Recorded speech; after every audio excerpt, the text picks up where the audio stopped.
It's happening. It's shifting. It's changing before our eyes. But there's things in the skies that are different than they've been. There's things in the skies. I listen to some of the things Sister Chantalie is saying, and I say, oh, I wish we had time to go deeper in some of them. Right now, I keep hearing over and over, there's 2 moons present in the skies right now. Not one, two. 2 moons present, okay? And Yes, one of the moons, you know, all the planets have moons. Some have many moons, right? But there's 2 moons present in our skies in the United States of America on this planet Earth right now. So that's the heavens. The heavens, we're not always talking about the heaven of heavens where God dwells. We're talking about the skies. We're talking about the atmosphere. We're talking about what is beyond what we can see. Okay. Until November 25th, right? I might have wrote this down wrong, but I know what I'm saying. Something will be in Aquarius. Help me out, Chantalie, if I'm wrong. Until November 25th. Okay. From 2025 to 2030. Pastor Bernadette. Yes. Saturn will be retrograde in Aquarius until then. Bam! You see what I'm saying? Until November 25th. People keep, when I heard somebody talking about this is witchcraft, I said another ignorant Christian. We're not only talking about astrology, we're talking about astronomy. We're talking about what's studied, what's in the skies. We're talking about science. Why do we demand to be ignorant? Did everybody see the moon at some point last week? Oh, yes. Does everybody see the sun every day? Yes. We have scientific proof the moon, the sun, the stars exist. And sometimes you can see the planets, right? Right. Yes. And so we believers, Christians, we keep calling everything witchcraft, which means I'm too ignorant to study to see what it is. So I'll call it all witchcraft, right? The word witchcraft means stubbornness and rebellion. Now, so if we take the real meaning that's in the Bible of witchcraft, how many stubborn and rebellious people have you seen? Those are your witches in the church. Those are your witches in Christianity. And I know we don't want to start counting them up, okay? Come on, Pastor. I know we don't want to start counting that. All right. And Pastor Bernadette, science actually just simply means knowledge. That's all it means. So when the Bible says God is omniscient, God is omniscience, God is science, created science, but he's he's outside of science. That shouldn't scare us. That's all that means. He's the creator of science, but then he exists outside of science. Oh, yes. Oh, it just makes me get out of breath thinking about how ignorant some people want to be. And they call that religious and they call that spiritual. Oh my God. Praise God. So I'm finishing with this. The spirit of the chosen ones is what we're looking at right now. Okay. So if there's something called a second coming of Christ, another coming of Christ, another appearance of Jesus Christ, and signs are happening. We see signs. And there's a black sun they talk about. I really want to know more about the black sun. I'm talking about the sun in the sky. There's a black one. There's a black sun. I've been hearing about it for 2 years. I want to know about the black sun. But there's some people that don't want us to know about the black sun, so they take things down off YouTube. And I've seen people talk about it, and they'll take their things right down. Wow. If there's a black sun up there, how come we can't know about it? Thank you. Amen. Yes. Amen. Okay, so it's the spirit of the chosen ones. Now, in some religion, that's called the 144,000. Those who walk with God, those who are righteous, those who love God, those who are loving him with all their heart, mind, soul, and strength. Righteousness is by faith. We can't be holy without God. He is holy. He makes us holy, right? So the called out ones, the righteous ones, those living for God, that's what's determining how this planet is upheld, how it's kept safe, how it's protected.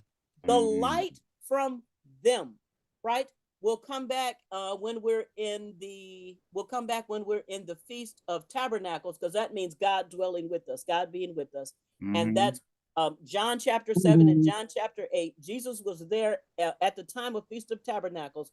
That's where he said in John 7, if anyone thirsts, let him come unto me, and I'm going to give you this living water. John 8, where he said, I am the light. Now you all are the light. That was during the Feast of Tabernacles. So he said, whatever God is, I am. Whatever God and I are, that's what you are. Right? Yes. That's what is to come out of you. That's what's to dwell with you. You are the light that's on this earth. You're keeping everything from going pitch dark.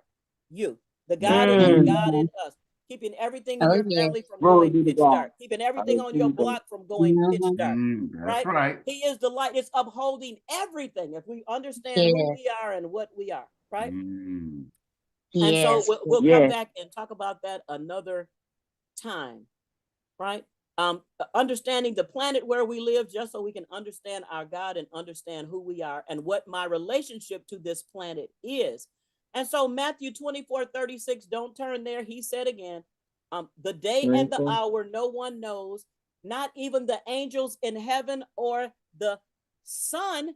He says not even Jesus knows the hour or the day, but the Father only knows that. But he said we can know the signs and we can know the seasons. So look at the signs all you can. Look at the seasons all you can of his return. Why? It's harvest time. We need to know this to gather in saints. We need to know this for the sake of revival. We need to know this for the sake of praying. I don't care if your children, your grandchildren, your loved ones, your nieces, your nephews, your neighbors got good jobs. It's time to pray like never before. This is beyond good job. This is beyond worldly success, right? Your legacy for the sake of them. We want people saved, healed, delivered, set free. Amen. Serving God with all their heart, mind, soul, and strength.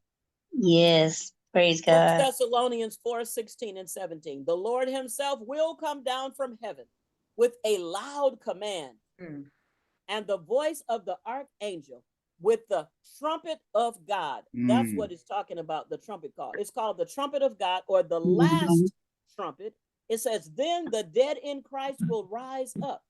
Well, if it's possible for the dead in Christ to rise, then it's possible for those who are dead in Christ, not living for God, to rise up now. I'm talking about the living ones who are dead in their sins, dead in their minds, who don't care about God anymore, right?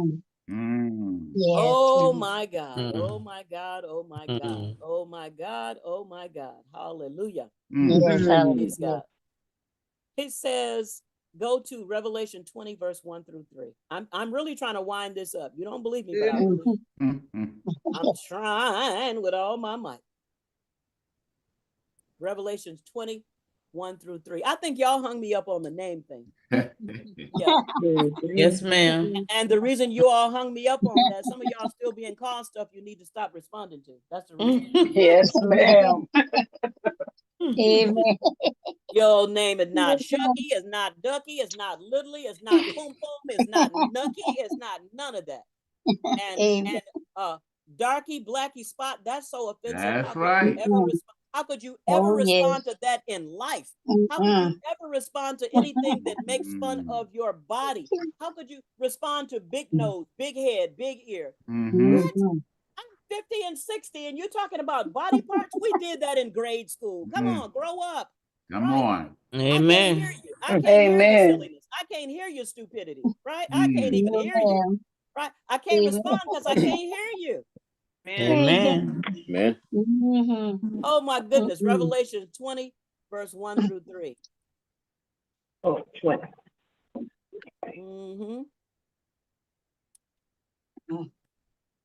21 through 3.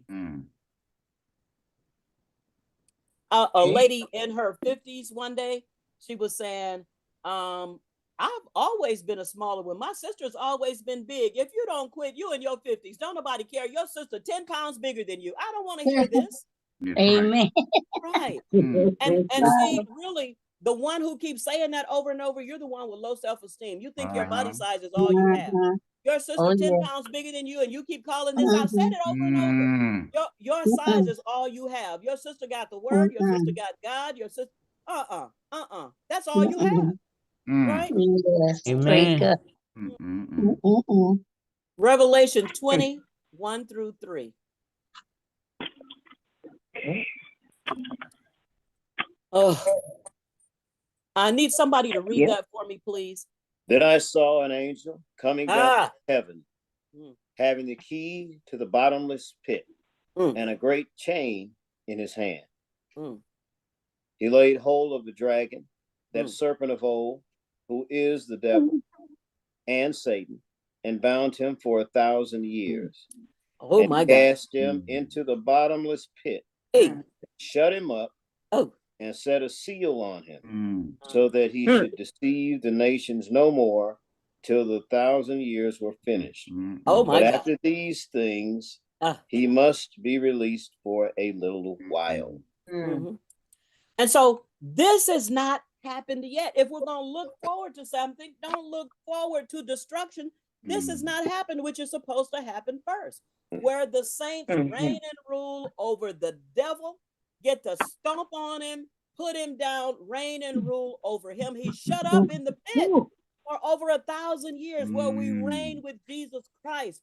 We get to have the kingdom of God here on earth, where he shines forever. He reigns forever. What he says stands. This hasn't happened. Right? And so go down to verse, Elder Chris, read verse 4 through 6. Oops. Page flip. Revelation 20, verse 4 through 6. And I saw thrones, and they sat on them. Oh, my God. Sorry, go ahead. And judgment was committed to them. Then I saw the souls of those who had been beheaded for their witness to Jesus and for the word of God, who had not worshipped the beast or his image, and had not received his mark on their foreheads or on their hands. And they lived and reigned with Christ for 1,000 years. Oh, my God. But the rest of the dead did not live again until the 1,000 years were finished. This is the first resurrection. Oh, my God. Blessed and holy is he who has part in the first resurrection. Over such, the second death has no power. But they shall be priests of God and of Christ, and shall reign with him 1,000 years. Glory. Amen. Oh, my God. By living for God, I don't care what you give me. I don't care what you're offering me. I'm not taking it. I'm not getting out of this way of living. I'm not going to stop. I've been in it too long to be tricked. I don't want something different. I don't want something else. I don't want somebody else. I don't want that, right? And there's people being tricked and deceived right now. You understand? But anyway, listen, that's so good. We have to go over that over and over and over. And then we'll end with 2 Corinthians 12, 2 through 4. Nope. Oh my God. Yeah, let's end with 2 Corinthians 12, 2 through 4. I'll end with this. Oh my God. We've walked with God too far to be seduced out of it into something else. Yes, ma'am. Praise God. Come this far by faith, leaning on the Lord. Yes. Come this far by faith. Glory to God. Let's go on all the way. Amen. Amen. Don't even try to turn me around. Praise God. Hallelujah. Hallelujah. Don't even try to turn me around. Praise God. 2 Corinthians 12, 2 through 4. Hallelujah. Hallelujah. Glory to God. Are you there? Yes, ma'am. Yeah. Okay. Elder Chris, would it trouble you if I ask you to read that too? I'm not troubled. Okay. Go ahead. Read 2, 3, and 4. I know a man in Christ who 14 years ago, whether in the body, I do not know, or whether out of the body, I do not know. God knows. Such a one was caught up to the third heaven. And I know such a man. Whether in the body or out of the body, I do not know. God knows. For he was caught up into paradise and heard inexpressible words, which it is not lawful for a man to utter. Oh, so this is the Apostle Paul. He thought it too forward to say, I, Paul, had a vision. This is what I did. I was caught up. I don't know if I was in my body. He's saying, I know a man in Christ. He's speaking of himself. He said, 14 years ago, I was caught up in the third heaven. Now, he's talking about not the heaven of heaven where God is. He said, I don't really even know all about this. I don't know everything. God knows.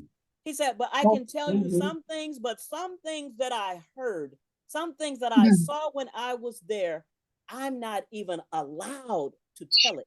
Some things I can't even utter that. So again, there's people who have had some experiences. There's people who are having some experiences. And when we're calling these things out, that sounds like witchcraft to me. They just stated their ignorance. And that person may not even be able to tell it. What happened? It happened then, and it's happening now, right? And so gaining a respect for spiritual things, for spiritual experiences, the ones you're having and the ones other people are having, right? Everything, my only caution would be everything should not be shared with everybody. Man. Some things should not be shared with nobody. Amen. And so when you're sharing your pearls, casting your pearls, why are you casting your pearls before people who already talk about you, put you down? You know, when you cast your beautiful pearls out there and tell them the experience you had with God or with the angels, you know what they're going to do? Same thing. Why do you think it's going to be better? Why are you telling somebody that to get their attention? That's the wrong people. That's your wrong audience. You tell that to somebody who can hear it. You ask God by the Spirit of God who needs to hear that. It might be just one day. It might be one person, might be two people. Might be somebody that God is saving from hell. Might be somebody God is saving from sickness, death, disease. You don't know. Right. But you share that then with who God tells you to. And until then, zip it. Okay. All right. And I find that learning to know when to speak and when not to speak is a great help with spiritual things. Okay. So the apostle, I'm going to end with this and then we can hear what you got out of it. So I'll know what I need to go back over, because I really only gave about a fifth of what I have to give. So the apostle Paul, and when he gave his experience about reaching the third heaven, this emphasizes that even he, the great spiritual figure he was, who walked with God, he got to the point where he said, no man walked with me, but the Lord stood by me. He was with me all the time. He said, they treated me like a roaring lion trying to tear me apart. This tells us there's different levels, different dimensions within heaven. Okay. He says 3. Some people that I've listened to said 7 levels in heaven. Okay. And this is tied to our spiritual development here on earth. That as highly as he was developed, he wasn't the most spiritually developed person that's ever been. That's all I want to say. And let's praise God. God, we thank you for your word. We thank you for 2025, for taking us higher, taking us for being here where we see this shift, we see these change, this change, and we want to be Hallelujah to the exactly Lamb what of you God. have us to be. Praise, We want to praise, fulfill our praise, purpose, praise. and we're just Glory, exploring glory. what that is. We're just seeing what it is. We want to go all the way with you. We've come too far to turn around. Yes. You come back in our day, we'd be so privileged to see you, to walk with you. We want to be caught up with you today, so we'd be caught up with you.